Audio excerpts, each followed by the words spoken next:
ആത്മീയമായൊരു ജീവിതത്തിൻ്റെ അടിത്തറയാണ് പ്രകൃതി തരുന്ന ആഹാരം. അതിൽ നമ്മൾ ഒരു മാറ്റവും വരുത്താതെ കഴിക്കാൻ കഴിയുക എന്നുള്ളത് വളരെ വളരെ ഒരു സ്പിരിച്വലായിട്ടുള്ള ഭക്ഷണമാണ്. ഇതിപ്പോൾ നമ്മൾ ഇസ്ലാമിക ജീവിത രീതി നോക്കിയാലും ക്രൈസ്തവ ജീവിത സങ്കല്പങ്ങൾ നോക്കിയാലും ഏറ്റവും മനുഷ്യന് യോജിച്ച ഭക്ഷണം, കൽപ്പിത ഭക്ഷണം, പ്രപഞ്ചം സൃഷ്ടിച്ച സൃഷ്ടാവ് മനുഷ്യന് വേണ്ടി വിധിച്ച ഭക്ഷണം എന്താണ്? പഴങ്ങളും പച്ചക്കറികളുമാണ്, കായ്കനികളാണ്. അല്പം സൗണ്ട് കുറയ്ക്കാവുന്നു, കുറച്ച് കായ്കനികളാണ്. ഈ തോട്ടത്തിലെ, ഏദൻ തോട്ടത്തിലെ പറുദീസയിലാണ് മനുഷ്യനെ താമസിക്കാൻ കൊണ്ടുപോയി ആക്കുന്നത്. ഈ തോട്ടത്തിലെ എല്ലാ വൃക്ഷങ്ങളുടെയും ഫലങ്ങൾ നീ കുറച്ച് കഴിച്ചോളൂ, നടുവിലുള്ള ഒരെണ്ണം മാത്രം. എന്ത് കാര്യത്തിനാണ് ഈ മൂപ്പിന്ന് ഈ നടുക്കുള്ളതിൽ ഇങ്ങനെ ദുർവാശി കാണിച്ചതെന്ന് എനിക്ക് മനസ്സിലാവണില്ല. അത് കാരണമാണ് ഈ അപകടം മുഴുവൻ മനുഷ്യനുണ്ടായത്. ഇല്ലെങ്കിൽ സുഖമായിട്ട് നമ്മൾ പറുദീസയിൽ ജീവിച്ചു പോരേണ്ടതായിരുന്നു. വേണ്ടാത്തൊരു വാശി ദൈവം കാണിച്ചുകൊണ്ടാണ് ഈ അപകടം മുഴുവനും ഉണ്ടായത്. ഏതായാലും ആ ഒരു സങ്കല്പം, ആരോഗ്യത്തെക്കുറിച്ചുള്ള ആ ഒരു സങ്കല്പം വളരെ ശരിയാണ് എന്ന് നിരന്തരമായി നമുക്ക് ബോധ്യപ്പെടുന്നുണ്ട്. അപ്പോൾ എത്രത്തോളം ഈ ഒരു സങ്കല്പവുമായി അടുത്ത് നിൽക്കുന്നോ, അടുത്ത് ചെല്ലാൻ കഴിയുന്നോ, അത്രത്തോളം നമ്മൾ ആരോഗ്യത്തിലേക്കാണ് അടുക്കുന്നത്. ആ ഏദൻ തോട്ടം എന്നുള്ളൊരു സങ്കല്പത്തിൽ നിന്ന് എത്രത്തോളം അകന്നു പോകുന്നോ അത്രത്തോളം നമ്മൾ ആരോഗ്യത്തിൽ നിന്ന് അകലുന്നു, രോഗത്തിലേക്ക് അടുക്കുകയാണ് ചെയ്യുന്നത്. നമ്മൾ ഒരു രോഗം വരാതെ ജീവിക്കാൻ ഈ ഒരു വഴിയേ അങ്ങ് പോയാൽ മതി. പക്ഷെ ഒരു രോഗം വന്നു കഴിഞ്ഞാൽ ശരീരത്തിൻ്റെ ട്രാക്ക് മാറി, കോശങ്ങളുടെ പ്രവർത്തനങ്ങളിലെല്ലാം താളപ്പിഴ വന്നു കഴിഞ്ഞാൽ അത് കറക്റ്റ് ചെയ്യണമെങ്കിൽ, ഇപ്പോൾ ഒരു കാറ് നമ്മൾ വാങ്ങി ഓടിച്ചുകൊണ്ട് നടക്കുകയാണെങ്കിൽ 10,000 കിലോമീറ്ററിൽ സർവീസ് ചെയ്യണം. അപ്പോൾ അവർ എൻജിൻ ഓയിൽ അങ്ങനെയുള്ളതെല്ലാം മാറ്റേണ്ടതൊക്കെ ഒഴിക്കേണ്ടതൊക്കെ ഒഴിച്ച്, ടയർ ബാലൻസ് 5,000 കിലോമീറ്റർ ഒന്നും ടയർ ബാലൻസ്, വീൽ അലൈൻമെൻ്റ് ഒക്കെ ഒന്ന് ചെയ്തു പോകും. അങ്ങനെ അതങ്ങോട്ട് ഓടിക്കോളും. പക്ഷേ അതിനൊരു കേട് വന്നു കഴിഞ്ഞാൽ, എവിടെയെങ്കിലും ഇടിക്കുകയോ അല്ലെങ്കിൽ ക്ലച്ച് ചെയ്യുകയോ ടയർ ചെയ്യുകയൊക്കെ ചെയ്താൽ നമ്മൾ വണ്ടി ഓടിച്ചുകൊണ്ട് നടക്കാൻ പറ്റില്ല. വെറും സർവീസ് കൊണ്ട് അത് മാറില്ല. അതിന് ആ കേടിനെ ഫോക്കസ് ചെയ്തുകൊണ്ടുള്ള റിപ്പയറിങ്ങിന് വണ്ടി വർക്ക്ഷോപ്പിലിടേണ്ടതായിട്ട് വരും. കുറച്ചുകൂടെ ശ്രദ്ധയോടെ ജാഗ്രതയോടെ അതിൽ റിപ്പയറിങ് വേണ്ടി വരും. അപ്പോൾ ആരോഗ്യമുള്ള ഒരാൾ ജീവിച്ചു പോകേണ്ടത് എങ്ങനെയാണ്? കഴിക്കേണ്ട ഭക്ഷണ രീതികൾ എന്തൊക്കെയാണ്? രോഗം വരാതിരിക്കാനുള്ള നിർബന്ധമുണ്ടെങ്കിൽ എങ്ങനെയാണ്? രോഗം അഥവാ വന്നു കഴിഞ്ഞാൽ പ്രത്യേകമായി ചെയ്യേണ്ടത് എന്തൊക്കെയാണ്? ഈ ഭക്ഷണത്തിൽ മാത്രം പോരാ, നീണ്ട ഉറക്കം വേണ്ടി വരും, വെയിൽ കൊള്ളേണ്ടതായിട്ട് വരും. ആ ഭാഗത്തിന് ഫോക്കസ് ചെയ്യുന്ന രീതിയിൽ, ഇപ്പോൾ നമുക്ക് ശരീരത്തിലൊരു വേദന, ഉദാഹരണത്തിന് നടുവേദന എന്ന് തന്നെ എടുക്കുക. അപ്പോൾ ആ നടുവേദന എടുക്കുന്നത് നമ്മൾ ഭക്ഷണത്തിലൂടെ അത് മാറ്റിയെടുക്കാൻ സാധിക്കും. പക്ഷേ ദീർഘസമയം ആവശ്യമുണ്ട്. നമ്മൾ ഈ നടുവേദനയും കൊണ്ട് എന്ത് ചെയ്യും? പ്രകൃതി രീതിയിൽ വേദന അനുഭവിക്കുകയാണോ വേണ്ടത്? നമ്മൾ കടയിൽ പോയി ഒരു ഗുളിക മേടിച്ച് കഴിച്ചാൽ വളരെ കുറഞ്ഞ സമയം കൊണ്ട് ആ വേദന മാറിക്കിട്ടിയാൽ നമുക്ക് പണിക്ക് പോയിക്കൂടെ? പ്രകൃതി എന്ന് പറഞ്ഞിരുന്നു കഴിഞ്ഞാൽ ഈ നടുവേദന 2 ആഴ്ച പ്രകൃതിയിൽ സ്വാതന്ത്ര്യത്തിൽ പോയി കിടക്കുക, അത് കഴിഞ്ഞിട്ട് അവർ പറയണ ഭക്ഷണം തന്നെ കഴിക്കുക എന്ന് പറയുമ്പോൾ സമയം കൊണ്ടെടുക്കില്ല. അതുവരെ വേദനയും കൊണ്ട് നമ്മൾ നടക്കുമോ? ഒന്നും അങ്ങനെയുള്ള ഒരു ചിന്തയൊന്നും വേണ്ട. അലോപ്പതി മരുന്ന് നിങ്ങൾക്ക് കുറച്ച് സമയം കൊണ്ട് വേദന മാറ്റിത്തരുമെങ്കിൽ പ്രകൃതി രീതിയിൽ വന്നാൽ അതിലൊരു അരമണിക്കൂറോ 1 മണിക്കൂറോ എടുത്തുനിന്ന് വരും. മരുന്ന് കഴിച്ച് നിങ്ങൾ ആ വേദന നിങ്ങൾ മാറ്റുന്നു എന്ന് പറയുമ്പോൾ വേദന മാറ്റുകയല്ല ചെയ്യുന്നത്, വേദന അനുഭവിക്കാതിരിക്കുക മാത്രമാണ് ചെയ്യുന്നത്. അപ്പോൾ നടുവേദനയ്ക്ക് നമ്മൾ മരുന്ന് കഴിച്ചത് മാറി എന്നൊരു തോന്നലുണ്ടാക്കുമ്പോൾ വേദന അവിടെ തന്നെയുണ്ട്. കാരണം അവിടെ തന്നെ ഉണ്ട് എന്നുള്ളത് കൊണ്ടാണ്. അതാണ് അതിൻ്റെ കാരണം. വേദനയുടെ കാരണം എന്താണ്? എന്തുകൊണ്ട് വേദനയുണ്ടായി? ആ കാരണം മാറാതെ വേദന മാത്രം മാറ്റിത്തരുമ്പോൾ നമ്മൾ കൂടുതൽ ആപത്തിലാണ് വീഴുന്നത്. വേദനയുടെ കാരണം മാറാതെ വേദന മാത്രം മാറ്റുമ്പോൾ നമ്മൾ കൂടുതൽ കുഴപ്പത്തിലാണ്. കാരണം വേദനയുള്ള ഭാഗം വേദന അറിയാത്തത് കൊണ്ട് നമ്മൾ കൂടുതൽ ഉപയോഗിക്കുകയും അവിടെ ഇറിപ്പബിളായിട്ടുള്ള തിരുത്താൻ പറ്റാത്ത കൂടുതൽ പരിക്ക് നമ്മൾ ഉണ്ടാക്കിക്കൊണ്ടിരിക്കുകയാണ് ചെയ്യുന്നത്. അങ്ങനെയാണ് കാൽമുട്ട് തേയ്മാനവും മാറ്റിവയ്ക്കലും നട്ടെല്ലിന് ഓപ്പറേഷനിലുമൊക്കെ ഒരാൾ എത്തിച്ചേരുന്നത്.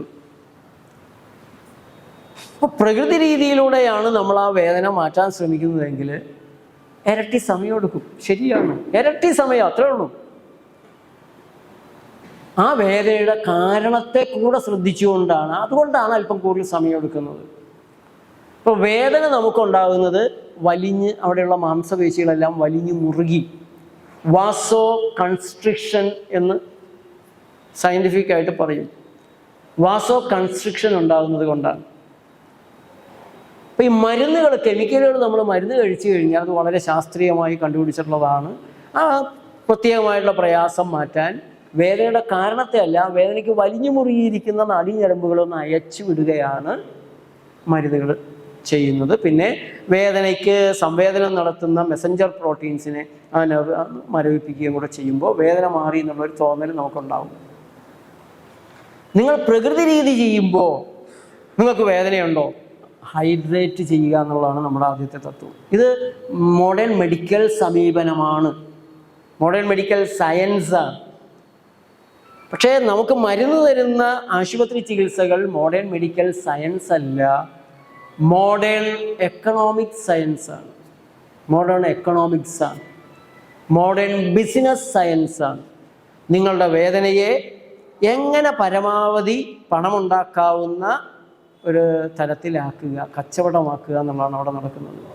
ഇവിടെ അടിസ്ഥാന കാരണം എന്താണ് എന്ന് നോക്കിയാൽ കാരണം മാറ്റുന്ന real science, clear science, pure science ആണ് നമ്മൾ അപ്ലൈ ചെയ്യുന്നത്.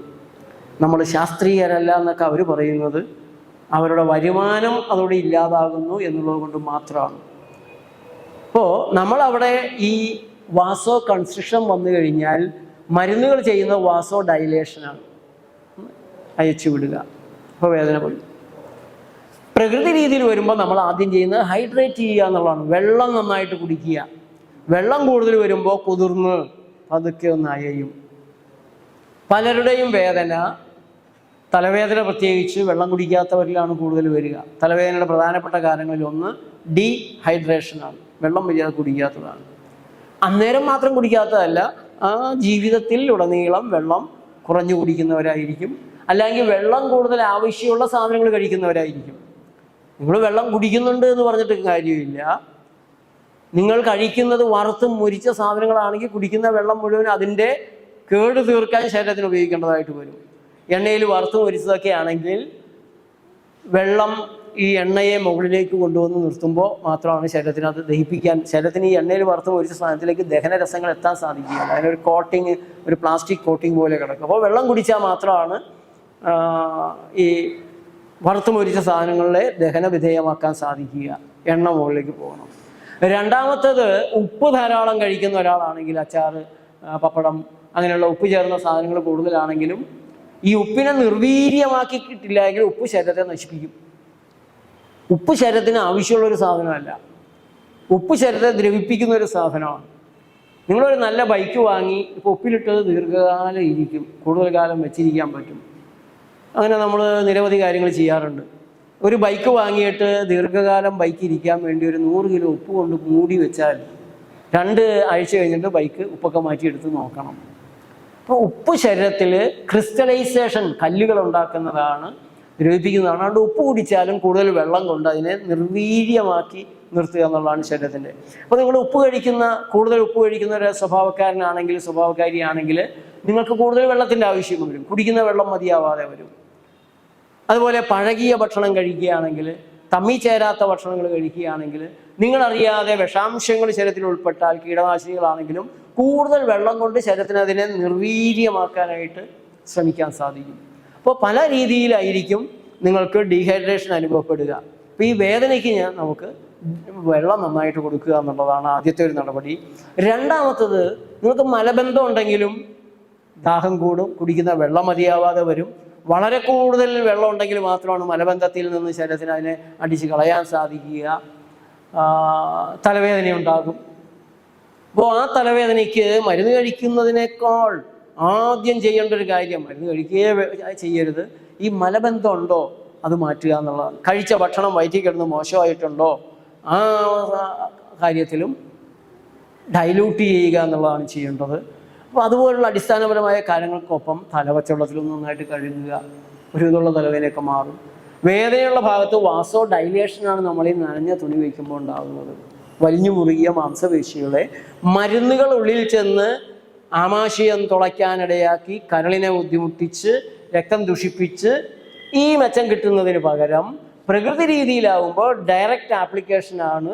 ത്വക്കിൽ പച്ചവെള്ളമാണ് മുട്ടുന്നത്. ശരീരത്തിൽ 72% വെള്ളമാണ്.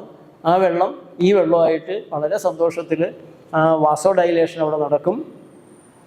നമുക്ക് വേദന മാറിക്കിട്ടും. അല്പസമയം, മരുന്നിനേക്കാൾ ഇരട്ടി സമയം എടുക്കും. പിന്നെ പല രീതികൾ നമുക്ക് ഇനിയുണ്ട്. മഡ് ആപ്ലിക്കേഷൻ കൊടുത്താൽ കുറച്ചുകൂടെ സ്ഥായിയായിട്ട് കുറച്ചുകൂടെ ഡീപ്പ് ഇൻസൈഡിലേക്ക് ഇറങ്ങുന്ന, ശരീരത്തിൻ്റെ കോശങ്ങളിലേക്ക് കുറേയും കൂടി ഇറങ്ങുന്ന, മാംസപേശികളിലേക്ക് ഇറങ്ങുന്ന തണുപ്പ് നമുക്ക് കൊടുക്കാൻ സാധിക്കും. അപ്പോൾ കുറച്ചും കൂടെ തീക്ഷ്ണമായ വേദനകളാണെങ്കിൽ, തീവ്രമായ വേദനകളാണെങ്കിൽ അങ്ങനെ മാറ്റാൻ സാധിക്കും. പിന്നെയുണ്ട് കഠിന പ്രയോഗങ്ങൾ, ചൂടും തണുപ്പും മാറി മാറി കൊടുത്ത്. അപ്പോൾ മരുന്നുകൾ ഉള്ളിൽ പോയി അവർ ശാസ്ത്രീയമായി ചെയ്യുന്നു എന്ന് പറയുന്ന കാര്യങ്ങൾ വളരെ ലളിതമായി ദോഷഫലങ്ങളില്ലാതെ ചെയ്യാൻ സാധിക്കുന്നു എന്നുള്ളതാണ് പ്രകൃതി രീതിയുടെ മെച്ചം. ഒരു ആസ്തമ പേഷ്യൻ്റ് ശ്വാസം ഇങ്ങനെ വലിച്ചുകൊണ്ട് വരികയാണെങ്കിൽ എന്താ ചെയ്യാൻ പറ്റുക? അവിടെ ഒരു പഫ് എടുത്തു കഴിഞ്ഞാൽ വിത്തിൻ 10 minutes 10 മിനിറ്റ് കൊണ്ട് എനിക്ക് ആശ്വാസമായി. കാരണം തണുപ്പ് കൊണ്ട് ചുരുങ്ങിയ ശ്വാസകോശം അതിനുള്ളിലുള്ള കഫപാളികൾ കൊണ്ട് ഏറെക്കുറെ അടയുന്ന രീതിയിലാകുന്നു. ആഞ്ഞു വലിച്ചാലേ ശ്വാസം കിട്ടത്തുള്ളൂ. ശരീരത്തിൻ്റെ ശ്വാസകോശത്തിൻ്റെ ചില ഗന്ധങ്ങളോടുള്ള പ്രതികരണമാവാം, പൊടിയോടുള്ളതാവാം, പല രീതിയിലത് വരാം. ചില ഭക്ഷണ സാധനങ്ങൾ കഴിച്ചതിനെ തുടർന്നാവാം. ഏതായാലും ദീർഘകാലത്തെ കഫപാളികളൊക്കെ അവിടെ കാണാൻ സാധ്യതയുണ്ട്, മലബന്ധം കാണാൻ സാധ്യതയുണ്ട്. അപ്പോൾ പ്രകൃതി രീതിയിലേക്ക് വന്നാൽ എന്താണ് നമുക്ക് ചെയ്യാൻ പറ്റുക? ഇത് ശാസ്ത്രീയമാണോ പ്രകൃതി രീതി ചെയ്യുന്നത്? അവിടെ ഒരു കെമിക്കൽ അങ്ങ് ചെല്ലുന്നു, ഉടനെ ആ കെമിക്കൽ ചെല്ലുമ്പോൾ ശ്വാസകോശത്തിന് വികസിക്കാതെ നിവൃത്തിയിൽ വികസിപ്പിക്കാൻ വളരെ ശാസ്ത്രീയമായി കണ്ടുപിടിച്ചതാണ്. പക്ഷേ ശ്വാസകോശത്തിൻ്റെ ഇലാസ്തികത, ചുരുങ്ങാനും വികസിക്കാനുമുള്ള സ്വതസിദ്ധമായ കഴിവ്, ഇത് പല പ്രാവശ്യം നിർബന്ധപൂർവം നമ്മൾ വികസിപ്പിക്കുകയാണ്. സാഹചര്യങ്ങൾ കൊണ്ട് ശരീരത്തിൻ്റെ ശ്വാസകോശം ചുരുങ്ങണം. തണുപ്പ് വന്നുകൊണ്ടായിരിക്കാം, ചുരുങ്ങുന്ന നേരത്ത് അല്ലെങ്കിൽ വിശ്രമിക്കുന്നത് ആയിരിക്കാം. ചുരുങ്ങാൻ നോക്കുമ്പോൾ നമ്മൾ മരുന്ന് കൊണ്ട് വികസിപ്പിക്കാൻ നോക്കുകയാണ്, ഇടപെടുകയാണ്, ശരീരത്തിനുള്ളിലേക്ക് അവിഹിതമായി ഇടപെടുകയാണ്. പക്ഷെ ശ്വാസം മുട്ട് മാറി കിട്ടുന്നുണ്ട്. അപ്പോൾ ഇങ്ങനെ ഒരാൾ പ്രകൃതിയിലേക്ക് വന്നാൽ നമ്മൾ ചെയ്യുന്നത് അവിടെയും വാസോ ഡൈലേഷന് വേണ്ടിയിട്ട് തലയൊന്ന് പച്ചവെള്ളത്തിൽ കഴുകും. അത് തുടർന്ന് ചെയ്യാൻ പോകുന്ന ശ്വാസകോശത്തെ വികസിപ്പിക്കുന്ന ചികിത്സയ്ക്ക് വേണ്ടിക്കൂടെയാണ് തലയൊന്ന് കഴുകിക്കുന്നത്. ആസ്തമ രോഗികൾ പൊതുവെ തല കഴുകാത്തവരാണ്. പച്ച വെള്ളം കൊണ്ടാണ് തല കഴുകി. അത് കഴിഞ്ഞാൽ ചൂടുവെള്ളം ഒരു ബക്കറ്റിലെടുത്ത് ചെറിയ ചൂടുവെള്ളത്തിൽ കാലുകൾ ഇറക്കി വയ്ക്കും. അതിലല്പം കൂടെ ചൂടുവെള്ളം ചേർത്ത് കൊടുക്കും. കാലിൽ നാഡീഞരമ്പുകളിലൂടെ ഈ ചൂട് മുകളിലേക്ക് പതുക്കെ കയറി ശ്വാസകോശത്തെ ഒന്ന് വികസിപ്പിക്കും. ചൂട് വരുമ്പോൾ വാസോ ഡൈലേഷൻ വേറെ തരത്തിൽ നടക്കും. ആ ശ്വാസകോശത്തെ ഒന്ന് വികസിപ്പിച്ച് ശ്വാസം മുട്ട് മാറും, ആസ്തമ കുറയും. ആദ്യത്തെ പ്രാവശ്യം തന്നെ മൊത്തത്തിൽ രോഗിയെ ഞങ്ങൾ പീഡിപ്പിക്കുകയല്ല. കഴിക്കുന്ന മരുന്ന് കുറച്ച് കഴിച്ചോളാൻ പറയും, പതുക്കെ കുറയ്ക്കാൻ പറയും, കുറച്ച് പതുക്കെ നിർത്താൻ പറയും. അപ്പോൾ അലോപ്പതി മരുന്നുകൾ എന്താണോ ചെയ്യുന്നത് ആ പണി പ്രകൃതി രീതികൾ കൊണ്ട് ചെയ്യാൻ പറ്റും. അതാണ് നമ്മൾ ചെയ്യുന്നത്. പ്രകൃതി രീതി കൊണ്ട് അത് ചെയ്യുമ്പോൾ അവിടെ സൈഡ് എഫക്ട്സ് വരാൻ സാധ്യത വളരെ വളരെ കുറവാണ്.